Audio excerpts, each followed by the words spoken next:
The rain came down like a curtain, thin and relentless, turning the city into a smear of neon and shadow. She ran through it, one arm clutched to her side, shoes slipping on slick pavement, heart hammering so hard she could feel it in her throat. A heel came loose. She saw the alley, narrow, half-hidden between a shuttered bakery and a dry cleaner, and dove into it without thinking. A hand closed over her shoulder, steady and surprising. For a second she thought she'd been caught, then felt the warmth of a voice low and calm.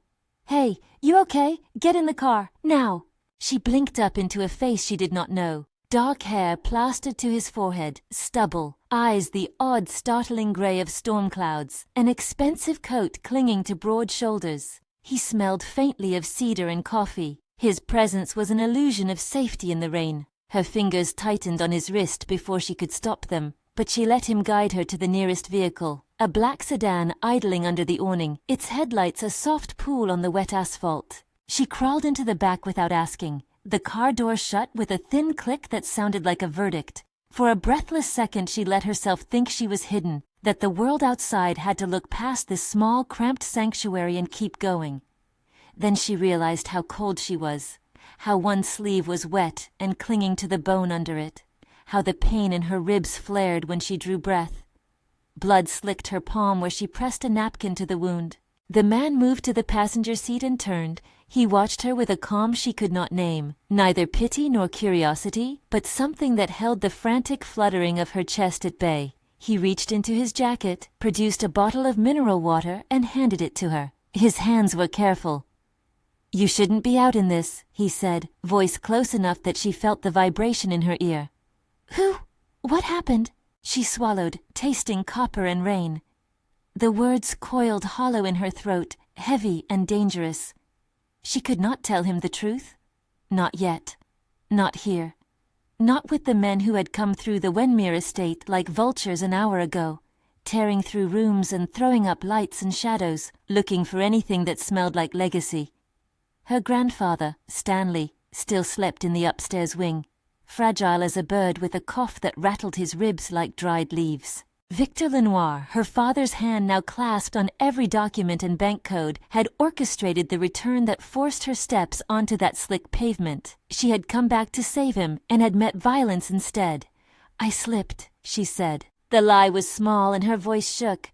"I fell. I don't want anyone to find me."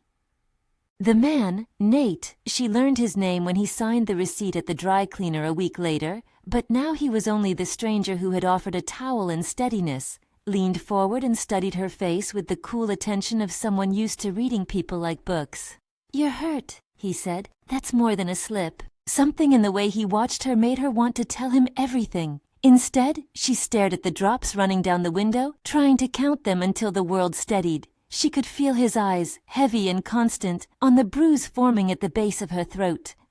She did not want his pity. She did not want his protection. She wanted to stand on her own 2 feet, to drag her grandfather out of whatever trap had been set around him. But the thought of climbing the stairs and finding the men in the sitting room, of confronting her father's face when he discovered that the one person who had always existed for Stanley was gone, made her small and shaking. "You can take me somewhere," she said finally. "Somewhere I won't be seen. Then I'll go." He cut her off gently. "You don't have to go alone."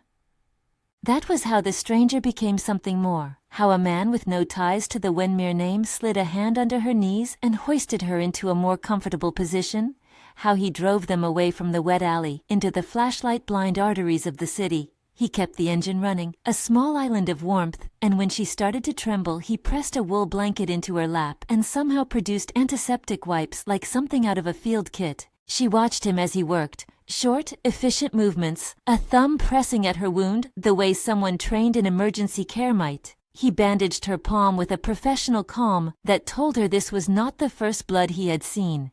He never once leaned into her in a way that made her skin crawl. His concern felt bracingly appropriate, as if he understood the difference between the helpless and the dangerous. "You can't go home tonight," he said once the wound had stopped dripping. "Whoever did this came from inside. I don't know why, but if you go back now, they'll be ready." She flinched. The rain picked up as if in answer.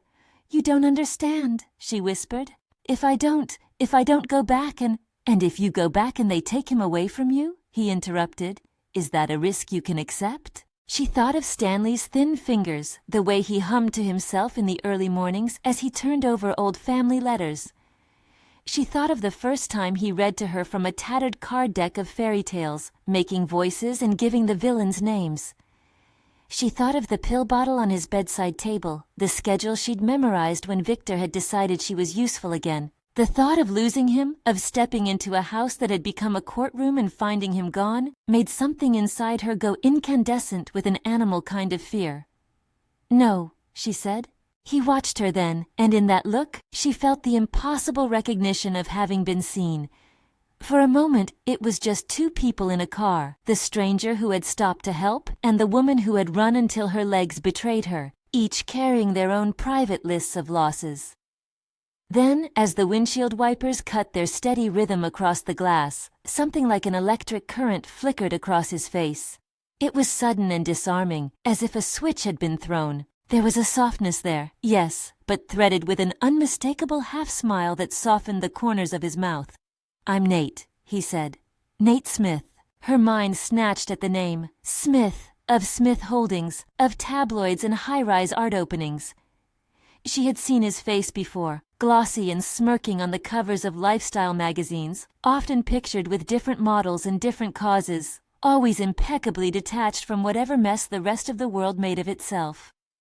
Billionaire playboy, a man whose primary visible talent seemed to be getting into headlines and looking good doing it. He must have noticed the flash of recognition in her eyes, the way she started to speak and then stopped. He laughed, soft and short. "Yeah, that thing. I know who I am, trust me. I don't usually play Good Samaritan, but tonight?" He gestured to the rain, the city, her bandaged palm. "Tonight I'll take the role." She did not want to be rescued by a man whose face she'd seen on billboards. She wanted to be the one doing the rescue. But the sound of his laughter, the efficient way he had handled her wound, the steadiness in the way his fingers had found the bandage, these things began to uncrumple something inside her that had been folded tight with fear. "You can drop me at a hotel," she said. "I'll leave in the morning if it's safe." He hesitated. "There's nowhere safe for you that's public. They've got people in hotels too. Do you have anyone? Any number to call?" She scrubbed her thumb over the back of her hand, feeling the grit of the night in her palm. "My grandfather," she said.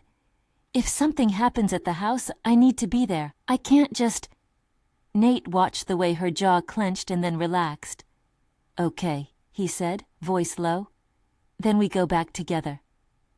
A soft, uncertain sound escaped her. Half laugh, half sob. She had not expected him to offer that. She had expected indifference, a quick exchange for cash, maybe a stern call to the police that would have taken too long to matter. Instead, he turned the car and drove toward the river of lights that led back to the Wenmere place, as if steering into trouble were the most natural course in the world. They arrived to find blinking blue lights swallowed by the heavy night. Uniforms dotted the hedges. A perimeter had been set up around the Wenmere home, professionals moving with a brisk efficiency, voices a low murmur against the rain. Nate pulled up at a discreet distance. He did not try to muscle his way through the crowd. He stepped out, reached back to hand her the blanket, and then, with a gravity that erased the playful magazine persona entirely, scanned the house like someone assessing a small fortress. "You wait here," he said. She wanted to argue, but the police tape rustled in the wind like a macabre ribbon around the house. Her legs felt like lead. When the officers saw the bandage and the way she breathed shallow, they looked at her as if they had been waiting for this. Duty, suspicion, a touch of skepticism. Words were exchanged in clipped tones. Questions were asked about how she had slipped through security. Victor Lenoir's voice drifted through, cold, cultivated, a set of carefully arranged sentences that cut as neatly as a scalpel. He made the case for propriety and control, more concerned with optics than with protection. He did not know what he had unleashed. Victor's legal maneuvers had always been polished. His smile could deny suspicion. But the house, the people who moved within it, the accents of power, it all betrayed a brittle center. Inside, the drama of the evening was already overcast with a rainstorm of a different sort. The banquet slated for that night, an ostentatious gilded affair to cement alliances and toast the new arrangement, was still hours away, but its shadow hung over everyone like a promise waiting to be broken. Nate lingered at the curb, boots soaking, umbrella forgotten. He watched as a slim woman, Aunt Wendy, Joan the estate manager, hurried toward the servant's door with a clipboard and a face like a map of stress. He saw Victor glide out to meet the uniformed officer, a blade of practiced control. He watched Stanley Wenmere, frail and wrapped in a robe, carried across the threshold like something precious and fragile and terribly vulnerable. When the officer's questions grew pointed, how had she gotten in? Ella felt a scrape of panic. Her excuse about slipping sounded brittle under the lights. It would not hold against the weight of men who had the resources to look for evidence and the motivation to spin any narrative into their favor. She remembered Victor's eyes when he'd learned she'd come back. He'd welcomed her into the house with the softness of a man who intended to keep her close enough to oversee. Nate came back to her like someone reclaiming an object he had not known belonged to him. "You can't go in like this," he said quietly. "Not tonight." Victor's voice like a blade slicing. "Miss Wenmere, come, we must discuss this, whatever happened, privately." Something in her tightened. Her instincts told her to obey, to walk back into the lion's den and smile until her teeth ached. Her heart argued a different case. She turned to Nate, to the man who had found her in the alley with his hand pressed over her wound. "You can wait in my office," he said smoothly to the officer when spoken to. "She's my guest. She's been attacked." 1,000 cameras she'd never asked to be a subject of flashed through her mind. The whisper trails of gossip would follow her into every room, into every strategy that might save Stanley. Yet here, in the wet air, under the hum of a city indifferent to her small private war, someone had chosen, a public figure with possession of headlines and money, to stand with her. He did not ask permission of Victor, he simply took it as fact. Victor's lips thinned. "Mr. Smith," he said, politeness an edge, "we appreciate concern, but the Wenmere estate will—" "She's injured," Nate said. There was no pretense now. His voice was a different thing, sharp, definite, as if he had an inventory of consequences ready. "She stays with me tonight. If you attempt to make this difficult, I will involve the department, and your custody of the family affairs will be reviewed." Victor's jaw tightened. The air between them was an invisible ledger. In a single heartbeat, the room knew who had leverage. It was an odd, delicious thing to watch.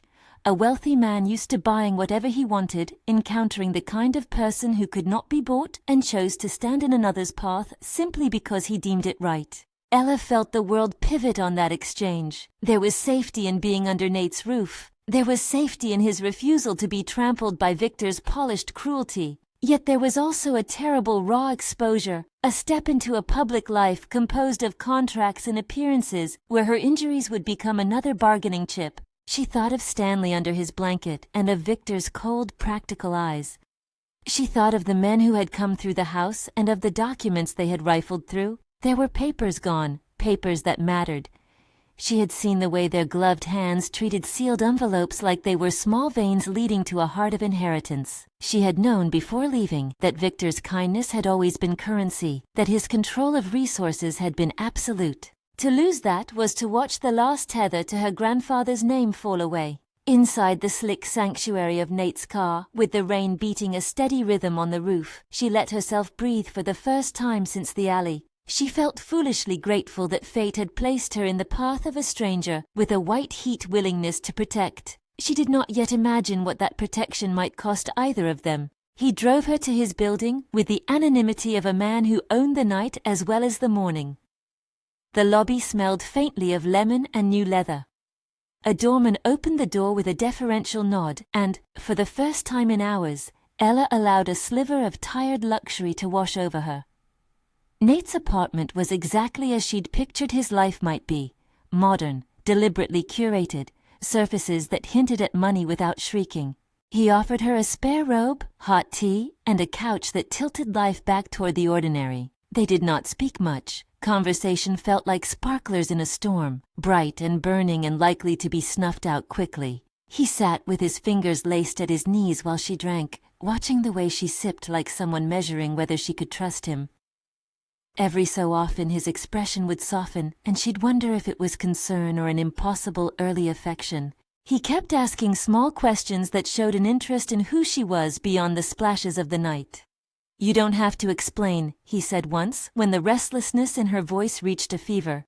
"But if you do tell me, I'll listen. No headlines, no judgments." The offer was dangerous. It was a kindness she could not afford. Yet she found herself telling him the bare bones of the story anyway. No names, no accusations, only the facts she could hand over without betraying anything she deemed irretrievable. The men at the estate, the rifled rooms, the missing envelopes. She left out Victor's name because the moment she spoke it aloud in Nate's home, the man whose hands had steadied her in the rain might become entangled in her family's calculations in ways she could not disentangle. Somewhere in the city that night, Victor sat in a polished study with a glass of something old and smoked and smiled like a man who had already finished a chess move. Power was a sly habit for him. He wore it the way others wore cologne. To him, Ella's injuries were an accident in the ledger that he could rub away with the right line of paperwork. Nate, sitting in his living room with a woman he'd rescued from an alley, did not play his life like Victor did. It was more complicated, a map layered with shadows. There were structures he ran that the world saw only as philanthropy and taste, charities with glossy names, investments that underwrote small revolutions in technology and housing. But there were other things people didn't write about in letters to the editor. A quiet network of people he trusted to step in when things got very dark. He'd once been a headline for a party, then a rumor of bad behavior. He'd learned to carry both the irreverence the world expected and a secret that made him careful. He watched her sleep on his couch with the blanket around her shoulders and felt something new and startling unfold. It wasn't just pity. It wasn't only the thrill of having interrupted a wrong. It was a kind of immediate, visceral awareness. Her vulnerability stoked protective instincts that had always been there but rarely had a focus. He realized how little he knew about feeling responsible for someone whose life was not part of his curated world. It tugged at him like a new responsibility that somehow felt like destiny. That is the moment the title promised: injure, hide, fall. For Nate Smith, it was an honest, unexpected rupture. For Ella Wenmere, it was a lifeline she'd accepted with a caution that tasted like iron. The next morning, sunlight slatted through his curtains, clean and intrusive. Nate had insisted on calling a doctor. A discreet examination, a bandage tightened, a list of orders left in precise handwriting.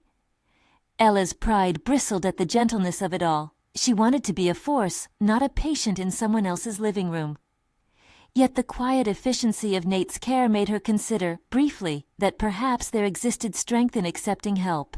They left the building separately. Nate drove her back to the house not as a man flaunting his influence, but as someone with a purpose.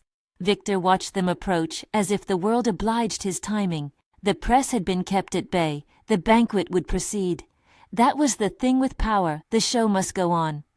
Victor made certain of that. He had an announcement to make, alliances to perform. He had reputations to preserve. At the banquet, the Lenoir house was a bloom of chandeliers and voices. The room carried the scent of lemon and lilies, champagne pressed into flutes, and the soft rustle of silk. Guests moved like constellations, developers orbiting philanthropists, managers humming to keep shows running, and tabloids ready to catch the least misstep. Victor was in his element, a conductor of small disasters. He had orchestrated the evening to bring two dynasties together. The Wenmere estate on one side, Smith Holdings on the other. Contracts would be mentioned in smiles. Names would be exchanged with the casual cruelty of people who made decisions about other lives like one picks fruit. Ella felt like a coin turned between fingers, presented, examined, expected to glitter in light. She was introduced to a handful of faces that blurred into polite phrases. Nate stood near the edge of her vision more often than he stood adjacent to her. He moved through the room with the kind of ease belonging to the man who could walk through a crowd and not be touched by it. When he came to her side, he lowered his voice in a way that made her certain he had more eyes noticing him. "The food is not safe," he murmured when he reached her. For a flash she thought of the alley, of adrenaline and men, and the smell of wet stone. "Be careful." His hand brushed her fingers, light, almost absent-minded, but the touch was an anchor. She nodded because she could not tell him the specifics in the sharp light of a dining hall full of guests and cameras. Victor gave her a radiant smile, the practiced expression of a man who was about to secure two empires together. They moved through the crowd to the center stage where Victor would make his announcement. A photographer's flash popped like dry thunder. Wood-veneered chairs hummed under the weight of people. The band's last piece wound its way into silence like a held breath. Victor lifted his glass and spoke, a silk voice about unity and bonds in the future. He thanked the Smiths for joining forces with the Wenmeers, for trusting in a partnership that promised secure succession and the preservation of legacy. The crowd applauded with the precision of people who understood the ritual. Then, like a bad note in an orchestra, a sound that had not been rehearsed, a high metallic ping that made people stop. It was subtle at first. Someone laughed nervously. Then another ping answered, and then another, like an echo through the rafters. The sound was so small and clean that it might have been dismissed, except that it began to thread into a mechanical rhythm. Nate's body moved before his mind fully accounted for the motion. He leaned forward and his jaw tightened. That same meticulous calm he'd used on her wound snapped into focus across the room. He glanced at the ceiling, at the catering carts, at the decorative trunks. His eyes mapped the same way he had mapped the Wenmere house the night before. The room hummed with confusion and polite panic. Somewhere in the back of the hall a plate toppled. The ping became a keening. A woman screamed and then stifled it as if the sound were dangerous. Napkins fluttered like small white wings. Nate was across the room in 2 strides. He vaulted a small side table and moved with the efficiency of someone who had spent a lifetime in crises and emerged alive. He reached the stage and with 3 measured motions pulled the tablecloth to the side. Underneath, tucked in the hollow of the table frame as if to avoid suspicion, was a small device with a glowing red dot. The room did not know whether to move or to hold its breath. Victor's smile slumped like someone whose script had been erased. "You all need to get back," Nate said, voice a blade of calm. The staff began ushering people away with the sudden, practiced panic of professionals. The band's music dissolved into an ugly hum. Nate took out his phone, eyes scanning for contacts that would answer. He barked orders, short, clear. He keyed something on his wrist like an access control. Within minutes, a trio of robust masked attendants, part of the night's private security, and some people from the Assura network Nate had quietly cultivated, arrived and took over. Ella stood frozen, the world around her pulled into a 2-dimensional slice, forming one crucial question. Why had someone targeted a banquet meant to celebrate a marriage of convenience, a union predicated on preserving legacies? Someone had wanted to make a spectacle, to break the agreements between houses with a literal blast. Nate's fingers moved like a pianist's. He knelt, studied the device, and produced a small toolkit from his jacket. Tiny instruments, a breath held between them, a knowledge that came from practice. There was no theatrics here, only precise, cool action. He lifted a clip, exposed wires arranged with a surgeon's cruelty. For a moment, the only sound was the rain slapping at the windows and the faint, terrified breathing of a room full of people who depended wholly on him. Then a hand on his shoulder, Stanley Wenmere's doctor, the family's longtime physician, hand white-knuckled and insistent. "You can't. Someone trained these very devices." Nate's jaw tightened. "Where's Victor?" he asked. Victor was on his feet, face a mask of outrage and fear.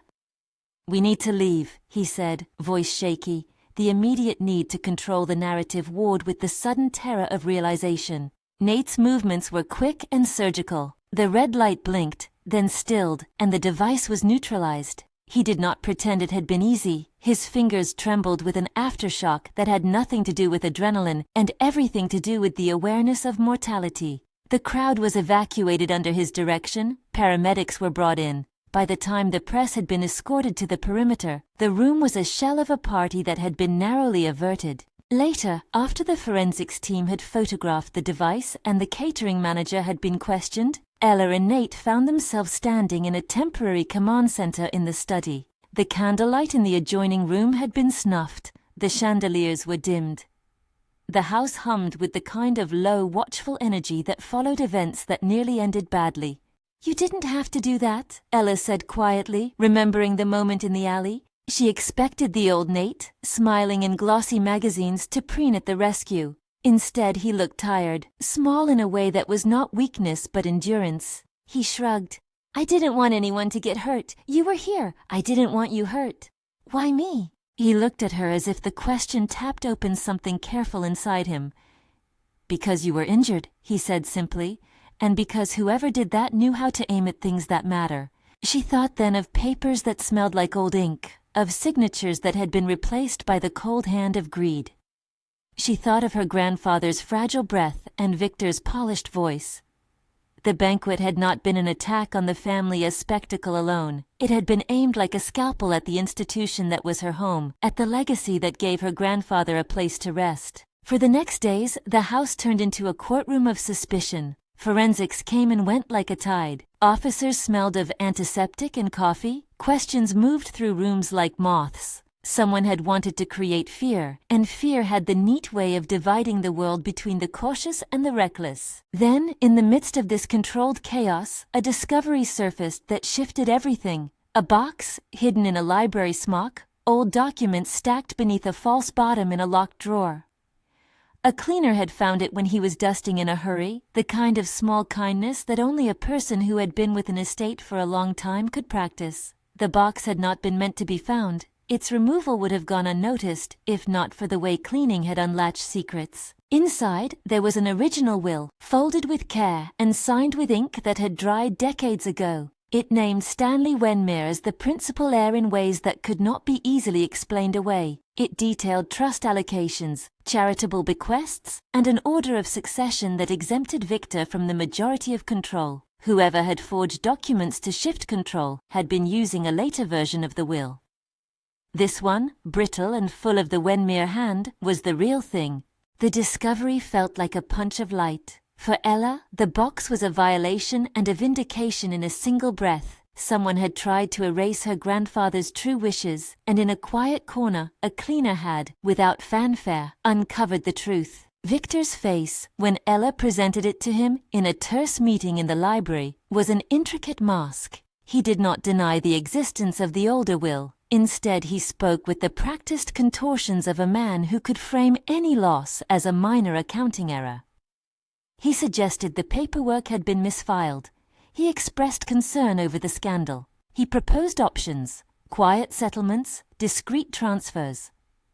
He tried to couch the betrayal in the language of estate law, but the words slid off like rain from a waxed coat. Nate, when the will was brought to his attention, sat with his jaw pressed into a stubborn line. He had seen power plays before, but there was something corrosive about manipulating a family's endgame. He recommended immediate counsel and a forensic verification of ink, paper, and signatures. He called contacts through his phone with clicks and soft commands, a network that could trace the origin of documents without shouting. The verification was not immediate. Expertise took time, but even the preliminary results were damning. Traces of chemical composition inconsistent with the era. A pattern of handwriting that suggested substitution. There had been a deliberate effort to overwrite and to take advantage of a man whose health had been an excuse to smooth the lines of transfer. It was enough to put a chime of legal possibility in the air. If the old will was authentic, the legal leverage Victor had assumed could be undone. It promised restitution of assets, a return of control to the Wenmere line, and the undoing of a man who had slowly strangled the family's voice. But discovery also works like lightning, bright, terrifying, and likely to scorch anything in its path. Knowledge that one's power can be ripped away turns friends into strategists, and the sometimes loyal into scurrying rats. Victor's grip would not loosen without a fight. The men who had rifled through the rooms did so because they believed there was something to gain. Public revelation could blow wide the house's doors and invite not just legal battle but violent reprisal. Nate and Ella spent long hours in clandestine meetings with lawyers and consultants, poring over thin blueprints of ink and paper. Ella's hands, once used to dusting off old photos and arranging Stanley's medicines, now trembled over documents that could determine the family's future. Nate's resources made the process faster: private analysts, late-night phone calls, experts who understood not just ink composition, but the human stories behind forgeries. He moved with a kind of silent patience that betrayed both his irritation and resolve. Yet even as the legal path opened, another presence stepped back into the frame: Ronan. He arrived on the estate with an air like a memory come to life. Dark hair longer than Ella remembered, a scar at the corner of his lip that had hardened his features. He had been a boy at the estate once, wild, curious, the sort of child who could hide in the rafters and find magic in the smallest things. He and Ella had shared stubborn afternoons and secret bravado. He was the one who had left when the world had been too heavy and never fully explained why. Now he returned with a bag of items, her mother's letters, a brooch that had once belonged to Stanley's sister, photographs with edges curled and warm with age. He moved through the rooms like a man who belonged, and his presence unsettled her with a strange blend of nostalgia and unease. He spoke softly of the time he'd spent abroad, of causes he'd thrown himself into, too many words that smeared into sentiment. "What are you doing here?" Ella asked finally, when Ronan sat in the sunroom with her and the documents spread like confessions between them. He smiled as if he were at a private joke. "You always thought I'd be the one to come back for you," he said. "I'm here."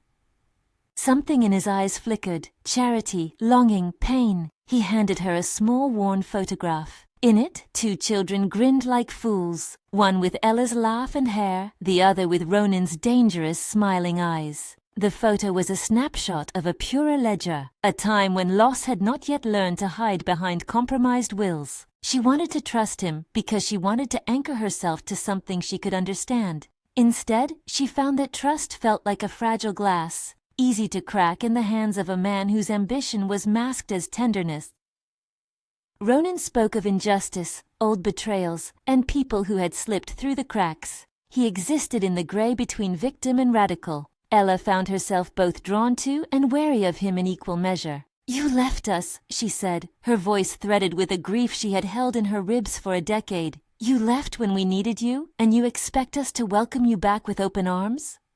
"I left because staying meant watching you be swallowed by people like your father," he said, voice raw with something that could have been pain or a rehearsed righteousness. "I had to get out, Ella. I had to learn to fight in ways you wouldn't understand." "What ways?" she interrupted, because his eyes had shifted in a way that suggested he'd been learning methods far beyond righteous speeches. "You speak of fighting. What did you mean when you said you could strike where it hurts?" He looked at her then, and there was the barest edge, something she had not known lingered like an old bruise. "I'm not the same kid who hid in the rafters," he said. "I've seen what power does. I've seen people traded like currency. I won't watch it any longer." She should have walked away from him then. Instead, she folded the photograph and pinned it to the inside of her robe with the kind of careful motion that felt like stitching a wound closed. He was a complication she had not asked for, but he came at a moment when she needed allies and when allies were thin on the ground. So the pieces shifted, the ruined party, the neutralized device, the hidden will uncovered like a fossil, and the reappearance of a boy who might be a savior or a weapon. Each element informed the other. Nate's quiet willingness to stand against a public threat, Victor's tightening hold, Ronan's shadowed return. The house hummed with a dangerous, pulsing electricity. That night, as Ella sat by Stanley's bedside, listening to the brittle rhythm of his breath, she thought of the choices laid before her. To claw for the rightful inheritance, to drag her grandfather's name back through a public square that might expose them to greater danger, or to keep silent and allow Victor's slow theft to stand. Each option carried loss. Stanley woke once, his voice a dry, small thing. He took her hand with a tenderness that made her throat ache. "You're home," he said, and the words were a benediction. "I'm trying to be," she answered. He squeezed her hand. "Remember, child," he whispered, "money can take buildings, but it cannot take the story of who we are if you tell it true." The idea lodged in her like a seed. The will, true or false, was a story. Names on paper could be changed by crooked hands, but stories, the bone-deep ones, had habits of their own. Outside, under the rain and the iya. Rain, a neon haze that turned the hedges into black silhouettes and the world into something both familiar and treacherous. The night pressed close, and inside the house the discovery of the will had set a subtle chaos in motion. Lawyers whispering, servants sidelong glancing, Victor's smile chipped by a worry he couldn't quite hide. Ella sat by Stanley's bed and held to the old man's hand, like it was the last solid thing she knew how to trust. For a few days the estate felt like the eye of a storm. Legal teams moved through rooms with careful boots. Forensic technicians tracked fingerprints and paper fibers. Nate's private analysts traced the paper's watermark and ink composition until the document's provenance sang like a bell clear enough to drown out Victor's obfuscations. The preliminary reports were irrefutable. The older will was real. It promised a redistribution of assets that would release a great portion of the Wenmere Trust into Ella's stewardship and, by extension, restore Stanley's final wishes. Victor's posture altered the moment the possibility of exposure became tangible. He no longer wore the smooth, practiced charm. Instead, his scheme-thin patience revealed a raw edge. He began to tighten the family circle, replace familiar staff with people whose loyalty he could purchase, and monitor visitors with a vigilance that read almost like desperation. He was a man who had quietly enjoyed the comforts of assumed control for years, and was now, for the first time in a long while, losing the narrative. Nate stayed close without hovering. He kept his distance like a shepherd with a hard-earned restraint, stepping in where danger gathered but otherwise letting Ella steer the pace. She resented needing him sometimes, resented the way it embarrassed her to accept transport, to have men open doors, to sit as people asked her to sign forms and answer questions. But she couldn't deny the truth. His resources accelerated the fight for the will, and his presence made certain people hesitate.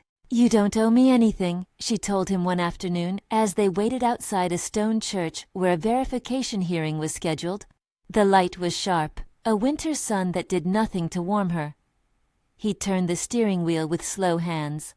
"You don't get to reclaim your family alone," he said, voice even. "I'm not trying to buy gratitude. I'm invested." She laughed, a short sound. "You don't even know me. I know the woman who would crawl into a stranger's car to get back to the one person who matters," he replied, and the confession landed like a small private thunderclap. She wanted to push him away for that, to preserve the dignity of her mission. Instead, the words threaded into her chest, softened something she hadn't let herself feel since the alley.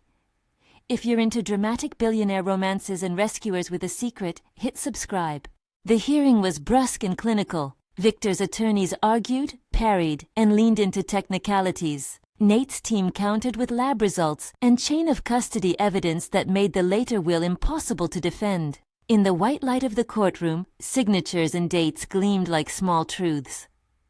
When the judge looked down from his bench and asked for clarifications, Victor's face showed the first real strain of the campaign he had mounted. Still, legal battles leave openings. They move slowly and cost time Stanley no longer had in abundance. The family breathed a rare, brittle hope when the hearing swung tentatively in Ella's favor. Papers could be rewritten. The balance of power shifted on parchment. But power that moves on paper often breeds retaliation in the dark. It was in that dark retaliation that Ronan showed himself for what he had become. The days after the hearing felt strained, like a taut wire ready to snap.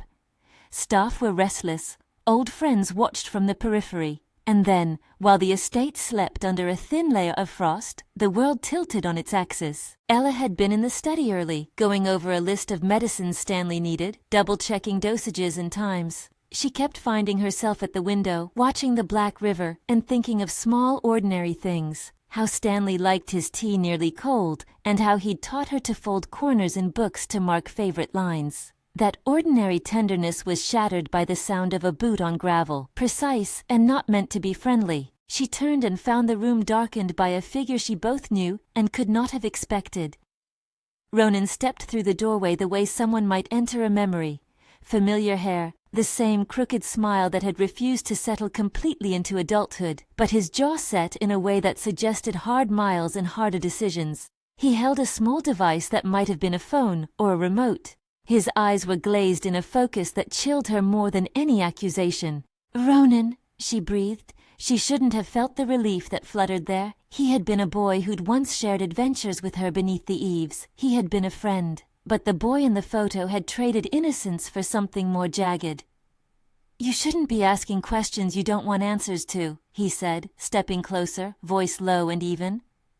There was a tightness in it that she hadn't heard before. He wasn't here to talk as a friend. He was here to make a choice. She should have called security. She should have reached for the phone on her desk. But instead she moved when she saw, against her will, a shadow of urgency cross his face. He glanced at the corridor, then at the study door as if measuring the time it would take for anyone to appear. There was no bravado, only a cold, urgent purpose. "Where's Stanley?" she asked. "For now, he's where he can still be useful," Ronan said. The words were like a knife folded into civility. "We need leverage, Ella." Leverage. Ella had expected blackmail. She had not expected the word to feel like a physical hand closing around her chest. Before she could demand more, he stepped forward and, in a motion both gentle and decisive, took her hand. There was no tenderness in it. It was a hold of someone anchoring a point. "You have to listen," he said. "I didn't leave because I wanted distance. I left because I needed to learn how to strike. And I learned, Ella. I learned what things cost and who pays the price." The image of Mr. Hargreaves, a former groundskeeper, getting a final settlement check from Victor that padded Victor's control flicked through her mind. The pieces she'd suspected, cold transactions, Velcro-like alliances that closed around assets, took shape in Ronan's words. He spoke of places he'd been, of networks he'd found, of people who called themselves the Traitor Alliance, men and women who believed the system took what it liked and left scraps for others. "You can't solve this by tearing the house down," she said. "You break things and they fall apart. Stanley."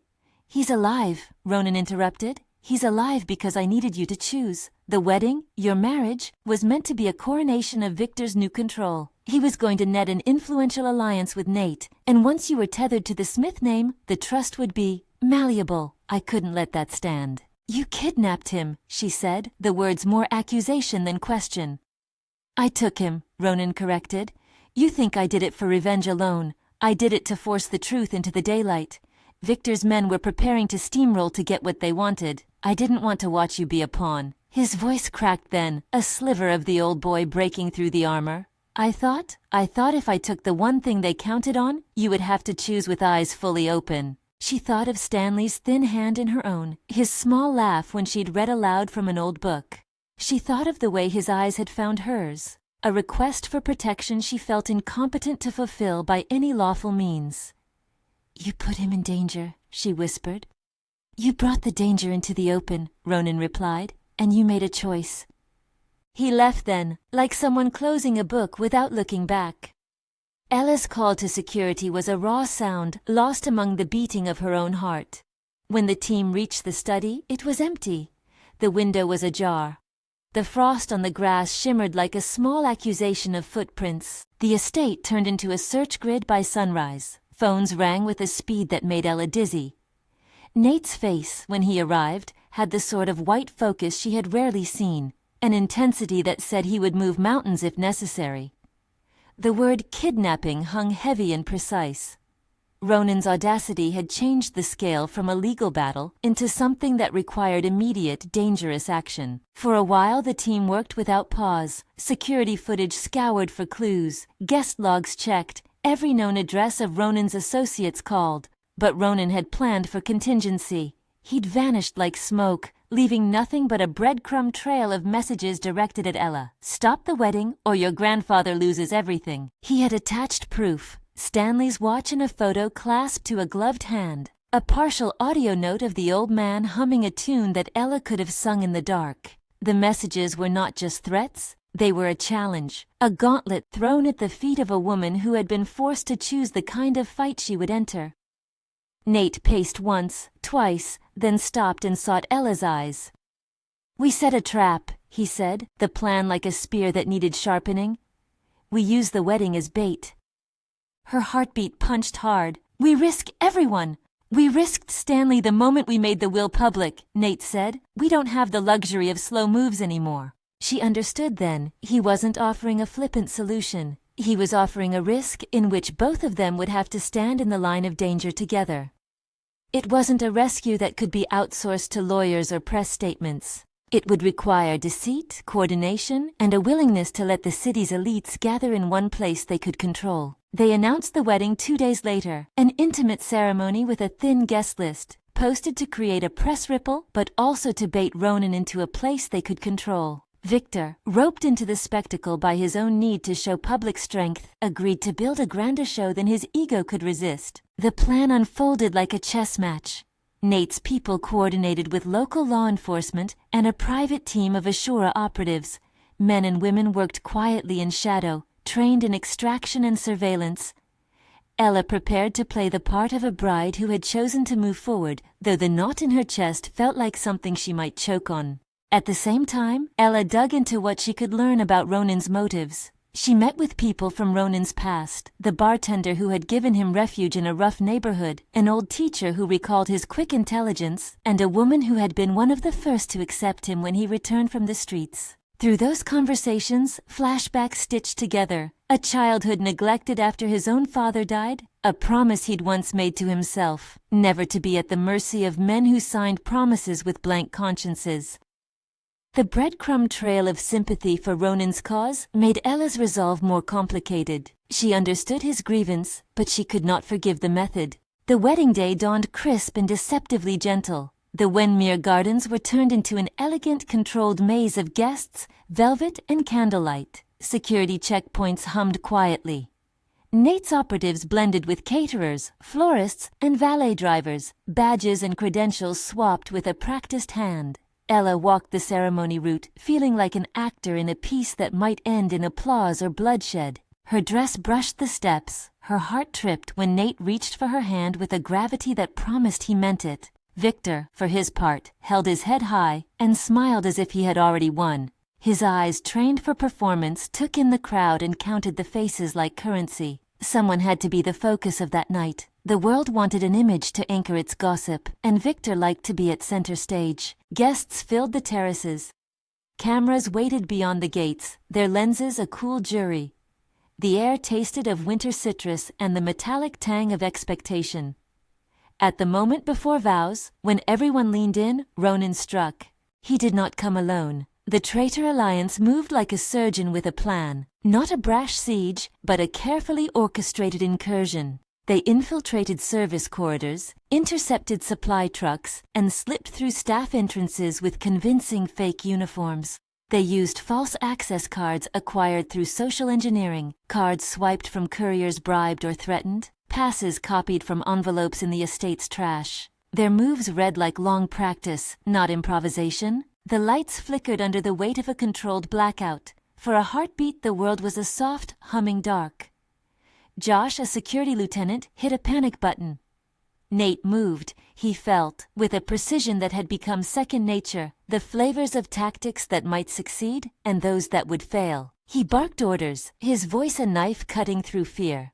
Ashura operatives slid through shadowed hallways, and police units converged on the lawn entrances. But Ronan had predicted contingency. He wanted to force the play, and he had chosen his moment to strike where he would cause maximum emotional fracture. He had moved to the private wing where the Wenmere elders were kept, and his people had extracted Stanley, slipping him into a van that pulsed silently as it rolled away from the estate.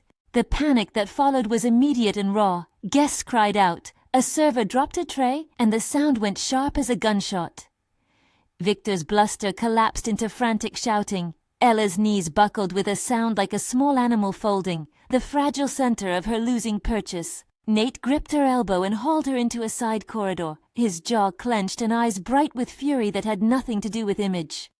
"Where is he?" she demanded, voice thin and high. "I don't know yet," Nate said. He pulled his phone like a weapon, calling analysts, giving commands, trace phone pings, triangulate cell signals, pull traffic cams. The Ashura team moved like a shadow army, their training showing in measured, decisive actions.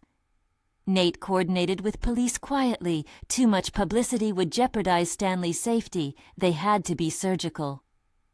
The van's route was faint at first, a few grainy frames from a distant traffic camera, then a half-second of movement at an intersection. Nate used every resource he had, a drone with a thermal camera, an analyst who ran license plate recognition software at a screen until his eyes watered. It was a frantic, precise race against time. Ronan's van was in motion, and the city was a maze of bridges and tunnels that could swallow minutes into uselessness. Ella rode with Nate in his car, hands clenched like a child. Every light change felt like the slow rotation of a planet, and every blocked street was a stolen minute. Nate drove with a furious calm, weaving through lanes, shaving off time by taking risks he would have avoided before her. At a red light, someone yelled at him, but he ignored it. The clock for Stanley's life ticked. They found the van abandoned near a river wharf, doors open, hastily stripped chairs, a smell of disinfectant and old breath. No sign of Stanley. The thermal heat signature was gone. Now the hunt went spatially wider. A dozen likely safe houses they checked in the city's underbelly, a series of phone pings that ended at a small industrial compound across the river. Nate dialed numbers in his head the way others might recite prayers. He called in favors. Ashura operatives moved like ghosts along the compound's perimeter. Nate and a 4-person team, Ella among them, approached on foot, keeping low, slipping through the fissures in the urban skin where shadows held. Ella's fingers found a crowbar. She moved with a quiet, lethal competence that had become part of her since the night in the alley. She could feel Ronan, around every corner. The man who had shared her childhood, now a leader of people who would hold her grandfather for leverage. They breached a side door that had been neglected. Inside, the building was a warehouse of silence. Boxes stacked like graves. A single light hummed. They split into pairs, covering breadth. The smell of old fabric and motor oil filled the air. Ella's footsteps were almost soundless. She found Stanley first, bound to a chair in an office off the main warehouse, cloth gagged but otherwise unhurt. He looked smaller than she remembered, but when their eyes met, his expression flamed with recognition and relief. He rasped her name like a benediction and squeezed her hand until she thought he might break a bone simply to make sure she was real. "Stanley," she said, voice a raw thing, and worked to cut his bindings with trembling hands. He coughed, embarrassed at the fuss, and smiled a small, pained smile that did something in Ella's chest that felt like home and damage in equal measure. "You're here," he whispered, then added, voice a rough little laugh, "Your mother would have been furious." The reunion was brief. Steps thudded in the corridor, a muffled shout, a door slammed. Ronan stepped into the doorway like a man walking into the final scene of a play, calm, composed, and weary in a way that made his eyes look older than his face. He had a shoulder rig, and behind him moved 2 others with the Traitor Alliance insignia half hidden under jackets.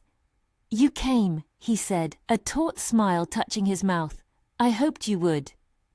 Ella rose to her feet, Stanley's safety a shield she would trade everything for. "You had no right to take him," she said. "You risked him." "I risked everything to make you see," Ronan replied. "He has something people want. They will use him as an excuse to take more than just lands. I couldn't let that happen." Nate found them then, sliding into the doorway with a quiet force that made the temperature change in the room. He positioned himself between Ronan and the others, his presence a stable, dangerous thing. "You have to let him go," Nate said. His voice was a low machine. "We can negotiate. You don't have to do this." Ronan looked at Nate with a flash of something like contempt. "You offer negotiations from the inside of the world you protect. I offer a reckoning." The exchange split, words followed by a sudden crowded movement. One of Ronan's lieutenants lunged for a side door. Nate moved to intercept, landing a precise hit that spun the man into a pallet of boxes. Ella watched, heart a drum in her throat, as the fight unfolded. It was not cinematic. There were no slow-motion heroics, just close, sweaty, pragmatic grappling. Ella found herself in the thick of it when a second man grabbed for Stanley, and she had to shove him away with a ferocity that surprised her. In the scuffle, Ronan darted through, pushing past Nate. He was closer now, a breath away, and for a flaring second the old boy she'd known was visible, hands that had once fished coins out of fountains now stained by choices.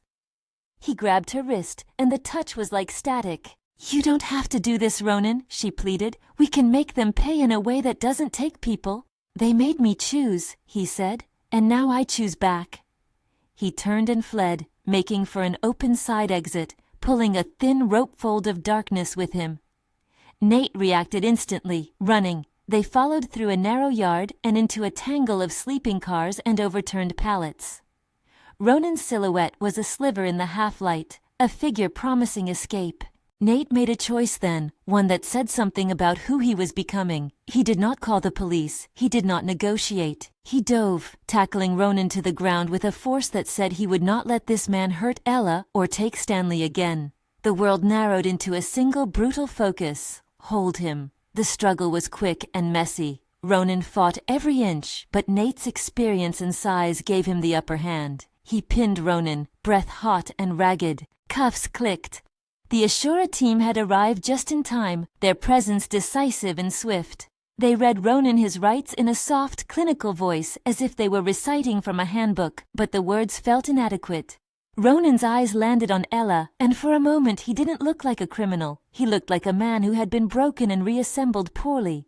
"You'll put him away," Ronan said, voice small and resigned. "For a long time." "Maybe," Ella answered, the conviction in her words surprising even her. "Maybe you'll get help, or maybe you won't, but you nearly cost someone their life." He gave a thin smile, almost affectionate, and then the cuffs tightened. The aftermath was messy and human. Stanley, once freed, wrapped Ella in an embrace that felt like both apology and absolution. The press would make a circus of it. Victor would try to pry scandal into leverage. But for now, in the dim warehouse lit by a single emergency bulb, Ella stood with a man she had once loved as a friend now being taken away. Ronan's motives would be debated, litigated, and used by both sides in the days to come. He would be tried, he would be judged, there would be consequences, and perhaps some small, hollow justice. Back at the estate, the legal machinery began grinding in earnest. Ronan's arrest allowed Ella's team to present an alternative narrative to the public, a calculated attempt to intimidate the Wenmeers.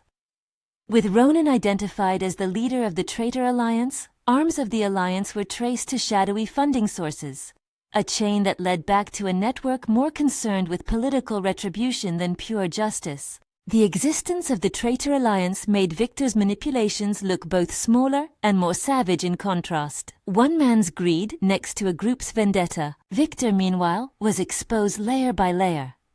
Forensic audits showed not just forgery, but a trail of transfers that led to shell companies and offshore accounts he had controlled. The court moved swiftly. In legal parlance, it was called an uncontestable counsel of facts. In public, it looked like a slow, humiliating unmasking. Victor's hold loosened. The Wenmere Trust was reinstated along the lines of the original will. Assets were returned. Trustees stepped down. The house, which had been full of stealth, slowly filled with a different sort of quiet. People returning keys, things put right in a way that did not erase all the damage but tried gently to mend. Nate did not seek the headlines. He did not parade his involvement. Instead, he sat across from Ella in a small sunroom the day the judge signed the final documents, and he let himself be simple. "You did all of that," he said, and for once the compliment came without lightness. She looked at him, gratitude and exhaustion threaded together. "We did it," she corrected. "But you?" Her voice caught. "You could have walked away." He smiled the way a man who has learned to be younger than his armor smiles, soft, a little rueful. "I could have," he said. "But I didn't. You were in a stranger's car because you were hurt and because you cared. That matters." The way he said it, the memory of that first night in an alley and the strange, immediate draw he had felt, wove itself into the bedrock of what they were building. His falling for her at first sight had been a spark.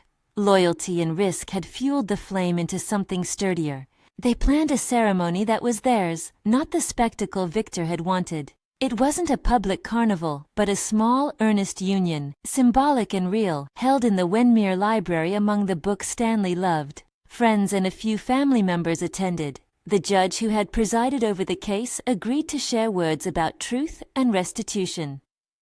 Stanley, with his voice thin and certain in the way that comes from a life lived and reckoned with, presided over a small blessing. Before they spoke vows, Nate took Ella's hands in his. He didn't rehearse a line he thought would be taken by tabloids later.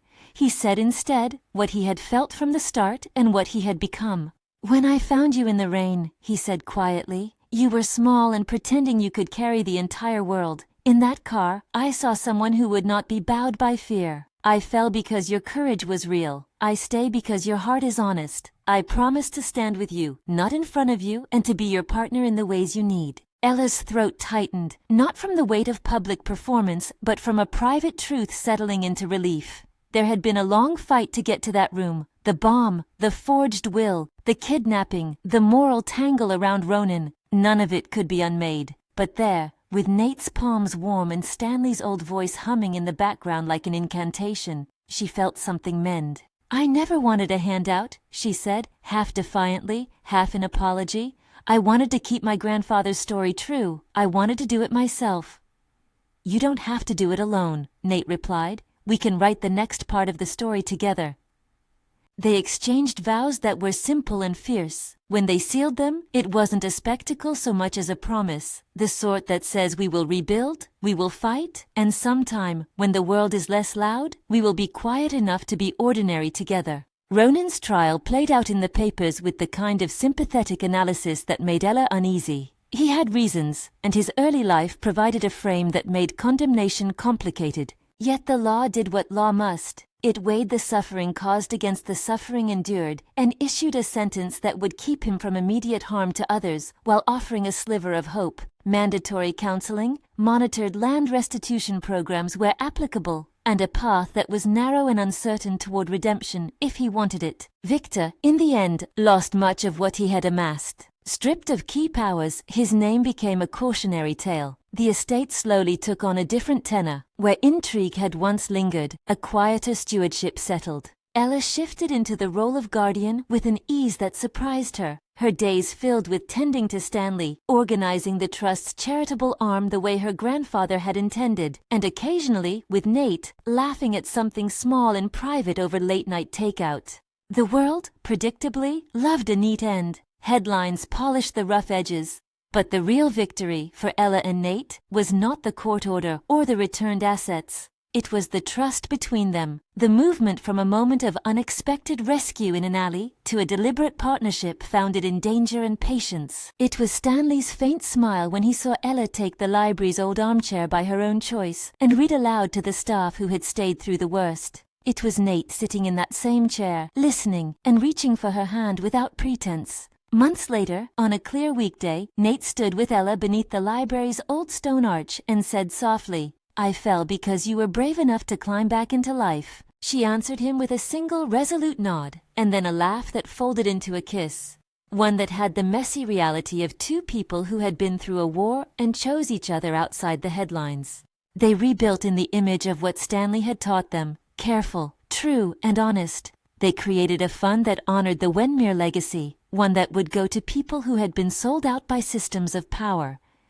They hired back the cook who had fed Ella as a child and made sure the groundskeeper's pension was secured. Justice, when it arrived, did not erase pain. It offered a chance at restitution that would matter for years. As for Ronan, his future remained an open page bound in scarlet and shadow, somewhere between retribution and redemption. He wrote letters from prison that were sometimes bitter, sometimes contrite. Ella read them, folded them, and sent replies she thought honest but withheld by legal counsel when necessary. The memory of him would always pulse in her life like a weathered scar, an ache shaped by history and choices. In the end, the story that began with a bleeding girl seeking refuge in a stranger's car closed not on spectacle but on partnership. Nate's first sharp pull toward Ella in that rain-soaked night had been real, an electric recognition of fragility and courage. That spark did not remain a flash. With care, it became something enduring, a promise to stand by, to protect, and to build a future that honored what had been lost. They celebrated their marriage quietly later, with a small garden reception under lights strung like a constellation. Stanley hummed and smiled, seated at the head table, eyes bright. Victor did not attend. The city watched in measured interest, and tabloids found new people to chase, but the headline that mattered to Ella sat on a small card in the library. For the Wenmere name, protect, preserve, pass on. She traced it with a fingertip and felt finally as if she could breathe without fear swallowing the breath. If you enjoyed their rescue and want to follow Ella and Nate's next move, there's more to come. Subscribe for the sequel and join the playlist to see how the Ashura threads and the city's quieter battles reshape their world.